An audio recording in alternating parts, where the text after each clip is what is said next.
Like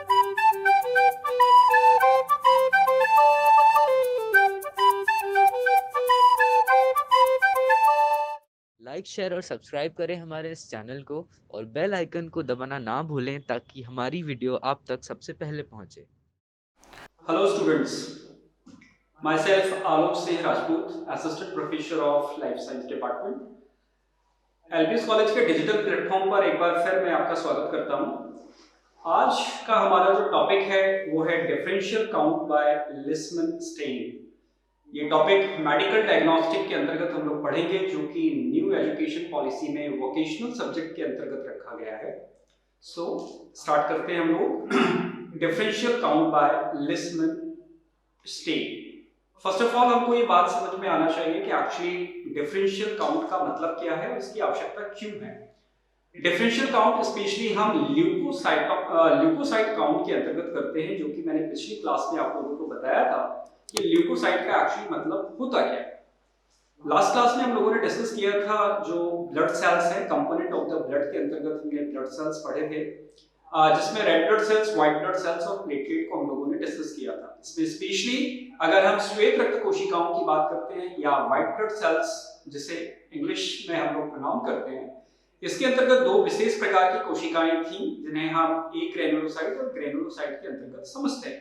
granulocyte में विशेष तौर पर न्यूट्रोफिल, बेसोफिल और इसिनोफिल तीन प्रकार की कोशिकाएं शामिल की गई थी। वहीं अगर हम ए ग्रेनुलोसाइट की बात करें, ऐसी कोशिकाएं जिसके साइटोप्लाज्म में किसी भी प्रकार के ग्रेन्यूल्स उपस्थित नहीं होते, उन्हें हम ए ग्रेनुलोसाइट्स के नाम से जानते हैं, जिसके अंतर्गत विशेष तौर पर मोनोसाइट और लिम्फोसाइट कोशिकाएं शामिल की गई थी। यदि हमें न्यूट्रोफिल, बेसोफिल, इसिनोफिल, मोनोसाइट और लिम्फोसाइट को काउंट करना है तो उन काउंट को हम डिफरेंशियल काउंट के अंतर्गत करते हैं, जिसके अंतर्गत विशेष प्रकार के अभिरंजकों का उपयोग किया जाता है या स्टेन का उपयोग किया जाता है, जो कि कोशिकाओं को रंगने के लिए उपयोगी होते हैं। अल्टीमेटली सभी प्रकार की जो कोशिकाएं हैं, जो कि मैंने 5 नाम आपको दिए, like neutrophil, basophil, eosinophil, monocyte और लिम्फोसाइट, ये कुछ विशेष प्रकार के केमिकल्स के माध्यम से रंगे जाते हैं, जिन्हें हम लिस्मन स्टेन कहते हैं। इस स्टेनिंग की प्रोसेस में हम दो स्पेशल टाइप ऑफ केमिकल का उपयोग करते हैं, जिसे हम मिथाइलिन ब्लू और इयोसीन कहते हैं।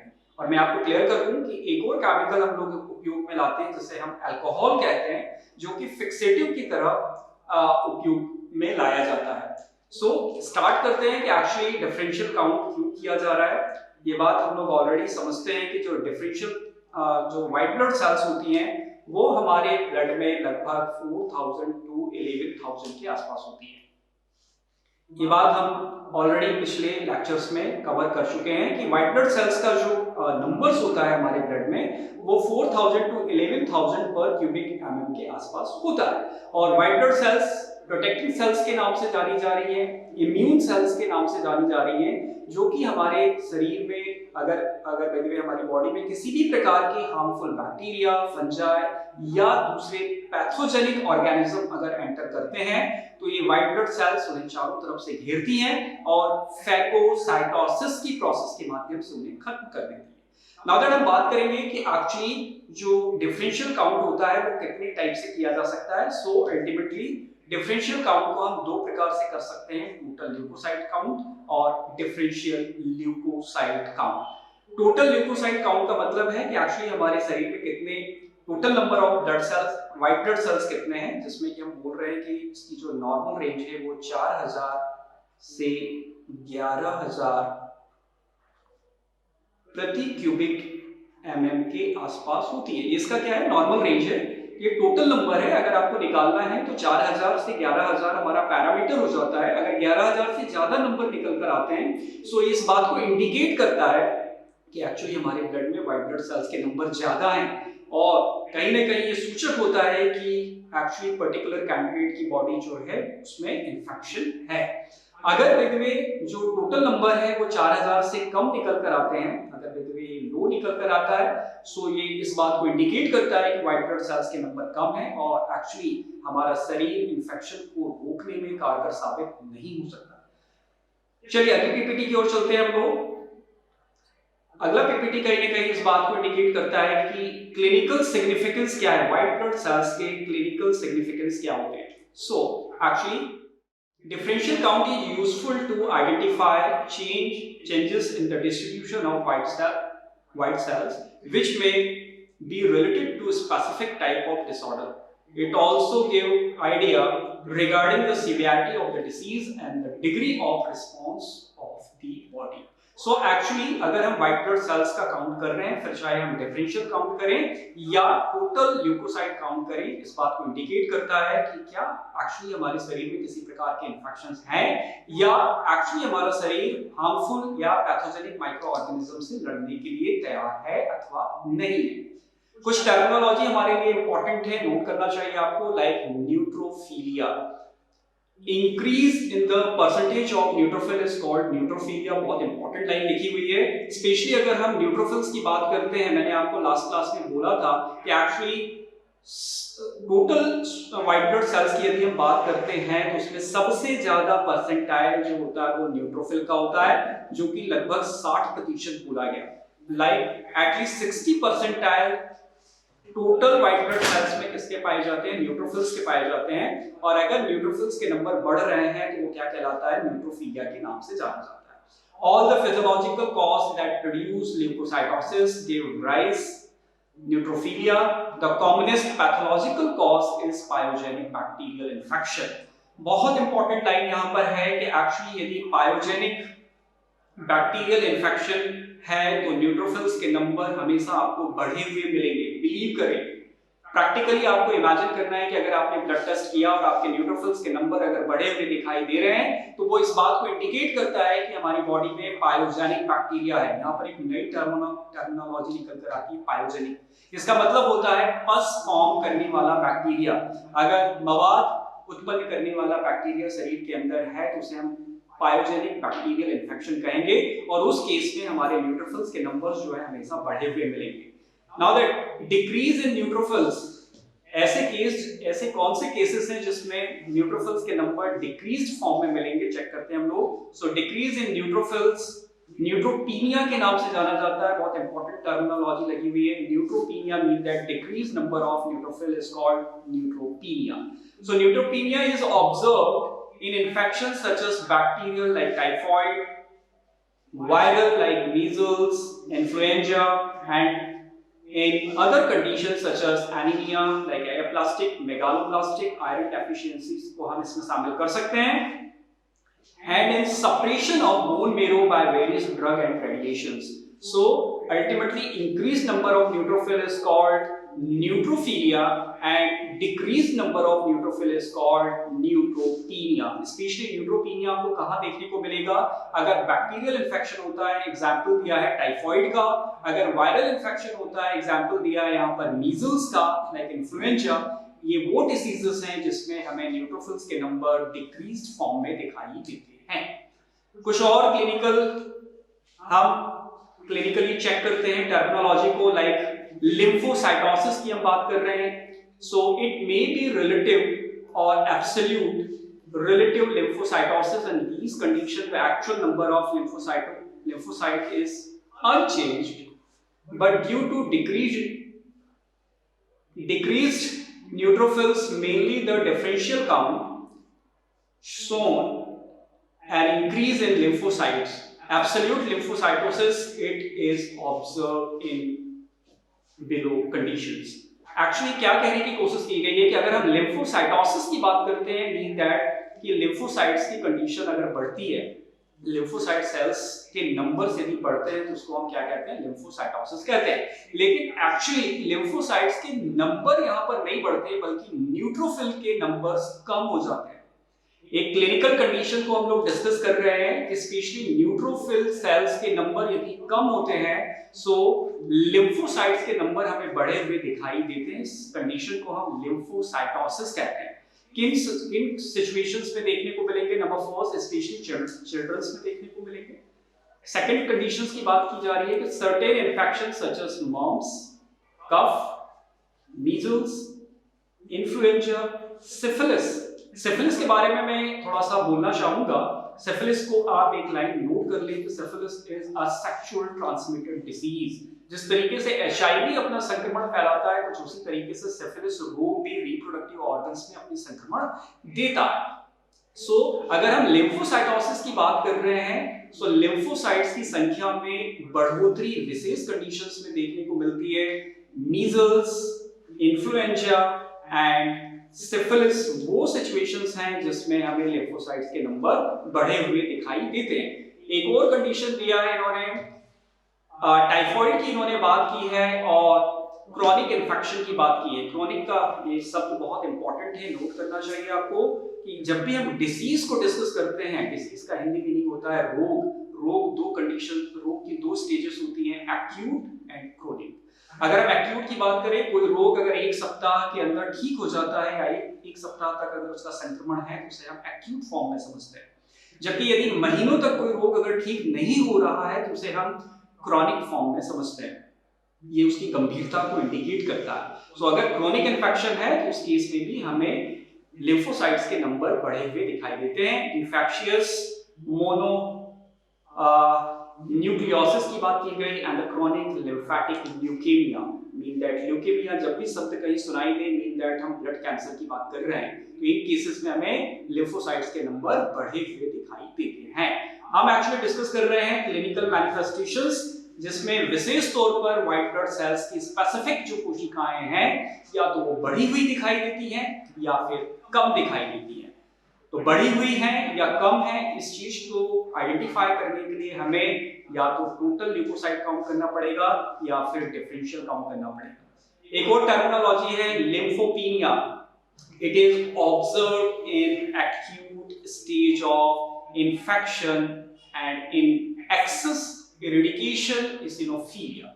It is observed in asthma, hypersensitivity reactions, parasitic infestations and in chronic inflammatory disease. बहुत इंपॉर्टेंट टर्मिनोलॉजीज लिखी गई हैं, स्पेशली अगर हम eosinophil सेल्स की बात करते हैं जो कि स्पेशली अस्थमा के केस में हमें बढ़े हुए दिखाई देते हैं, या एलर्जिक सिचुएशंस में हमें eosinophils जो होती हैं वो बढ़ी हुई दिखाई देती हैं।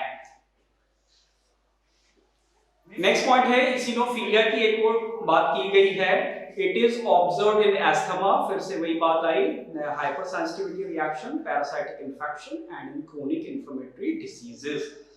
नाउ दैट बात करेंगे हम लोग बेसोफिल की। बेसोफिल ग्रैन्युलोसाइट्स के अंतर्गत पढ़े जाते हैं, ऐसी कोशिकाएं जिनके साइटोप्लाज्म में ग्रैन्यूल्स उपस्थित होते हैं। व्हाइट ब्लड सेल्स की हम बात कर रहे हैं, बेसोफिल एक एग्जांपल है। Basophilia it is usually observed in chronic myeloid leukemia।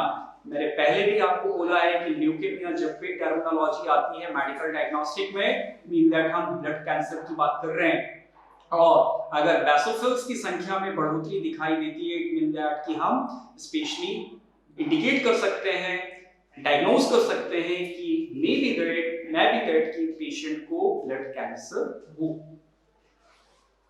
चलिए शुरू करते हैं हम लोग एक्चुअली कि डीएलसी क्या है। डीएलसी को हम कहते हैं डिफरेंशियल काउंट। ल्यूकोसाइट को व्हाइट ब्लड सेल्स के नाम से भी जाना जाता है। 2 टाइप्स होते हैं, ऑलरेडी हम लोग जानते हैं, इस पे हम लोग ज्यादा टाइम नहीं देंगे। ग्रैन्युलोसाइट और ये ग्रैन्युलोसाइट। 5 प्रकार की जो हमारी सेल्स हैं, like neutrophil, basophil, eosinophil, monocyte या लिम्फोसाइट, जो कि मैंने डायग्राम्स के थ्रू भी बताने की कोशिश की है, इन डायग्राम्स को भी आप टैली कर सकते हैं। इन्हें हम लिस्मन स्टेन के माध्यम से अभिरंजित करते हैं, कलर करते हैं, और उसके पश्चात माइक्रोस्कोप के माध्यम से जब हम उसकी स्टडी करते हैं तो उनके स्ट्रक्चर्स उनके अलग-अलग स्ट्रक्चर्स हमको दिखाई देते हैं, और उन स्ट्रक्चर्स को हम स्टडी करके डिफरेंशियल काउंट कर सकते हैं। तो अगर मान लो हम डिफरेंशियल काउंट कर रहे हैं तो पैथोलॉजी लेबोरेटरी के अंदर हमें किस चीज की आवश्यकता पड़ेगी? हमें आवश्यकता पड़ेगी लिस्मन स्टेन की, जिसमें 2 विशेष प्रकार के केमिकल्स उपयोग में लाए जाते हैं, नोट किए जा सकते हैं आपके माध्यम से। लिस्मन स्टेन में पर्पल कलर का मिथाइलिन ब्लू उपयोग में लाया जाता है और पिंक कलर का ईओसीन उपयोग में लाया जाता है। एक और केमिकल यूज किया जा रहा है जिसे हम अल्कोहल कहते हैं, जो कि फिक्सेटिव की तरह व्यवहार करता है और हमारी ग्लास स्लाइड को फिक्स करने का काम करता है।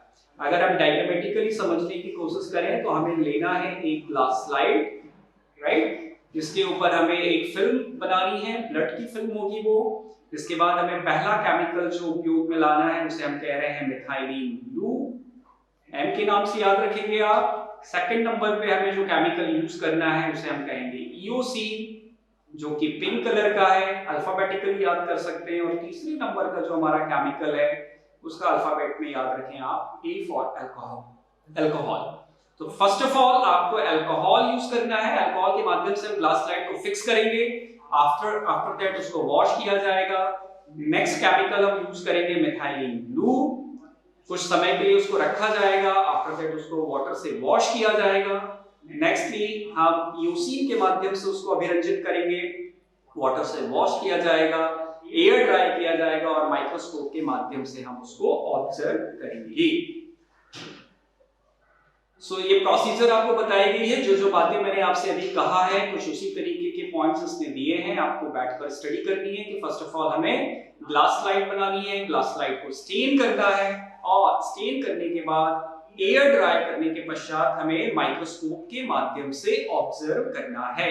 यहाँ पर जो याद रखने वाली बात है वो ये कि एक्चुअली जब आप माइक्रोस्कोप को सेटल करेंगे तो हमें 100x के माध्यम से सेल्स को ऑब्जर्व करनी है।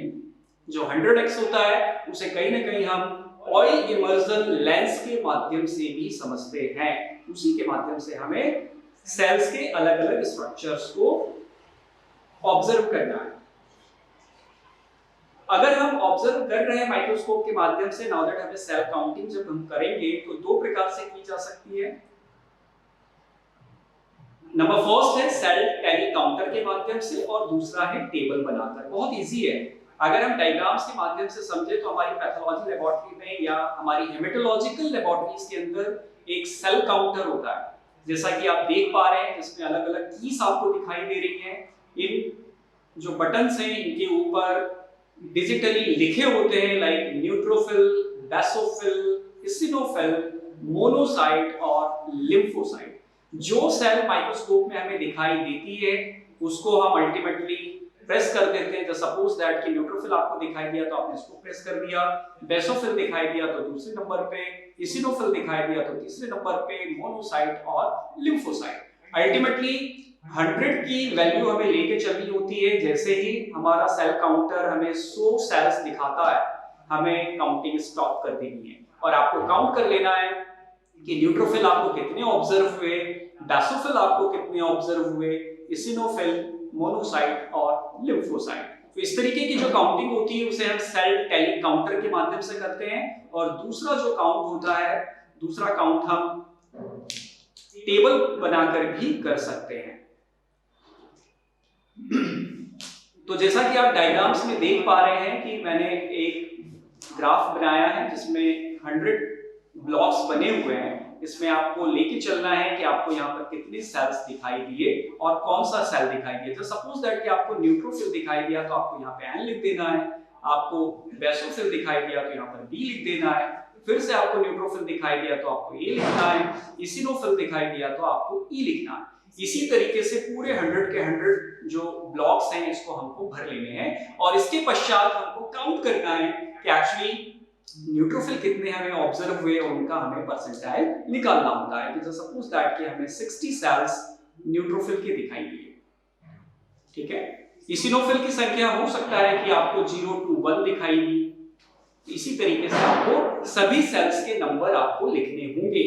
0 to 1 आपको बेसोफिल दिखाई दिया, 20 सेल्स आपको मोनोसाइट की दिखाई दी और बाकी के जो परसेंटाइल हैं वो लिम्फोसाइट के दिखाई दी। तो ये डिफरेंशियल काउंट होता है जिसको कि हम सेल टैली काउंटर के माध्यम से भी कर सकते हैं और ब्लॉक्स बनाकर भी कर सकते हैं, ग्राफ बनाकर भी आप कर सकते हैं। इंपॉर्टेंस हमें समझ में आनी चाहिए। इंपॉर्टेंस इसका डिफरेंशियल काउंट का ये है कि हम सेल का आइडेंटिफिकेशन कर रहे हैं कि न्यूट्रोफिल के नंबर कहीं बढ़े हुए तो नहीं है या अपनी नॉर्मल रेंज से वो कम तो नहीं है। इसी तरीके से इसिनोफिल, बेसोफिल, मोनोसाइट और लिम्फोसाइट। क्लिनिकल मैनिफेस्टेशन में हमने इस बात को ऑलरेडी समझ लिया है कि अगर किसी भी सेल्स के नंबर बढ़े हुए या कम दिखाई देते हैं तो वो कहीं ना कहीं एबनॉर्मल कंडीशंस को इंडिकेट करते हैं, जिसके आधार पर हमारे हेल्थ केयर प्रोवाइडर्स, जो हमारे डॉक्टर्स हैं, वो पर्टिकुलर किसी एक डिसीज को डायग्नोज कर पाते हैं। अगली क्लास में हम लोग फिर एक दूसरे से मिलेंगे, तब तक के लिए थैंक यू सो मच।